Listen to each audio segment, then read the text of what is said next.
AP రాజధాని అమరావతిపై cabinet కీలక నిర్ణయం తీసుకుంది. అమరావతి నిర్మాణం కోసం భూసేకరణ చేయాలని నిర్ణయించారు. భూ సమీకరణలో సిఆర్డీఏకు ఇవ్వని భూములను భూసేకరణ ద్వారా తీసుకునేందుకు ఆమోదం తెలిపింది.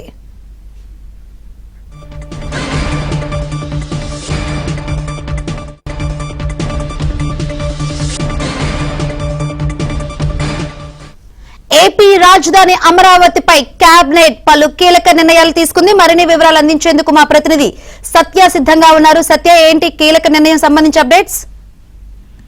శంకరి, ఏపీ రాజధాని అమరావతి ఉన్నటువంటి అడ్డంకులను ఒక్కొక్కటి కూడా తొలగించుకుంటూ ముందుకు వెళ్తుంది కూటమి సర్కార్.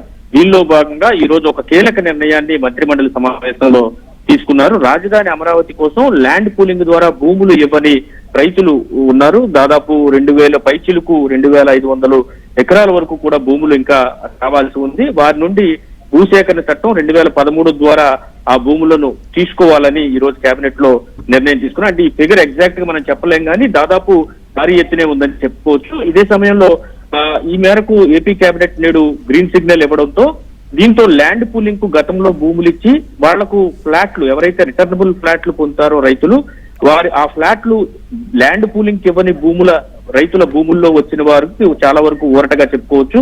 ఎందుకంటే ఆ ఫ్లాట్లను వీళ్ళు భూసేకరణ ద్వారా ఆ భూమిని సేకరించి అక్కడే వారికి ఫ్లాట్లు కేటాయించే అవకాశం ఉంది. అటు ప్రభుత్వ భవన సముదాయాలకు పక్కనే ల్యాండ్ పూలింగ్ ఇవ్వని భూములు కూడా కొన్ని ఉన్నాయి. వీటి విషయంలో కూడా ఈ నిర్ణయం చాలా కీలకంగా మారబోతోంది. దీంతో అమరావతికి ఉన్నటువంటి అడ్డంకులన్నీ దాదాపు తొలగినట్టుగానే మనం భావించాల్సి ఉంటుంది. ముఖ్యంగా భూ సమీకరణకు సంబంధించి ఉన్నటువంటి అడ్డంకులన్నీ కూడా భూసేకరణ ద్వారా తొలగించే ఒక కీలక నిర్ణయం ఈ రోజు కేబినెట్ లో నిర్ణయం తీసుకున్నారని మనం భావించాల్సి ఉంటుంది.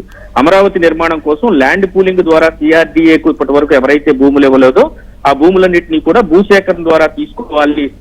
భూసేకరణ చట్టం ఏదైతే 2013 చట్టం ఉందో దాన్ని ప్రయోగించాలని కేబినెట్ లో ఈ రోజు నిర్ణయం తీసుకున్నారు. దీంతో పాటు ఆటో క్యాబ్ డ్రైవర్లకు ఏదైతే 15,000 ఆర్థిక సాయం అందించే ప్రతిపాదన కూడా ఈ రోజు కేబినెట్ లో ఆమోదం తెలిపారు. వీటితో పాటు మొత్తం 21 అజెండా అంశాలను ఈ రోజు కేబినెట్ లో ఆమోదం తెలపడం జరిగింది. గతంలో నిర్ణయించినటువంటి లిఫ్ట్ పాలసీకి అనుబంధ ప్రతిపాదనలు కూడా ఈ రోజు కేబినెట్ లో ఓకే చెప్పారు. క్యారవాన్ పర్యాటకానికి సంబంధించి అనుబంధ ప్రతిపాదనలు కూడా ఈ రోజు కేబినెట్ లో ఆమోదం తెలపడంతో పాటు పలు సంస్థలకు భూ కేటాయింపుల విషయంలో కూడా ఈ రోజు కేబినెట్ లో గ్రీన్ సిగ్నల్ ఇచ్చిన పరిస్థితి. Right, thank you Satya.